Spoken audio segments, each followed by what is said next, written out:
When Casey Van Norman was 13, her parents divorced. As a child, not having my father present, just that question of why was I not enough, you know? And so 13, 14, 15, I really wrestled with this feeling of insecurity and unworthiness. Those feelings would only get worse. Casey became a Christian and at 15 attended a conference where she made a promise to God to save herself for marriage. A few months later, she was raped by an older man. What I really felt in that moment was that I had kept my promise, but God had not kept his. And he had failed me. And so I just decided that if that's what he was going to do to me, then watch what I was about to do to him. Soon, Casey was taking drugs and having sex. She also started cutting and became bulimic. I used every Band-Aid you could think of: sex, alcohol, drugs, popularity.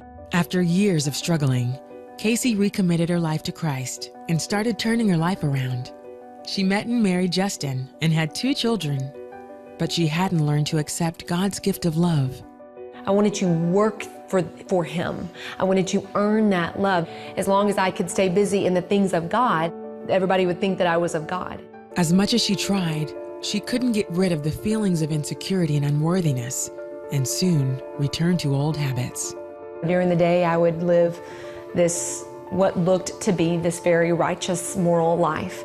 And at night, I would be a completely different person, cutting my arm just to experience one moment of power, sticking my finger down my throat. Justin admits he didn't know what was happening to his wife.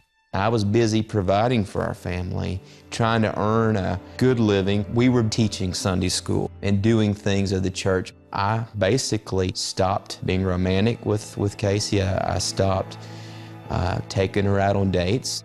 But a fellow church member was ready to give Casey all the attention she wanted. Another man began to pursue me, began to notice things that Justin didn't seem to notice anymore.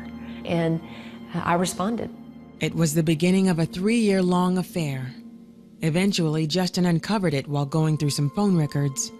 Though it was hard, Justin forgave his wife. In that moment, it all became very clear to me that I was as much at fault in letting the guard down and the boundaries down that we should have had in our marriage that we didn't. But Casey was still overcome with guilt. I was so disgusted with myself, and I really believed that my family and my husband would be better off without me. I popped a bottle of Xanax and a whole thing of alcohol and prayed to end it. At that moment, a close friend happened to be out running errands.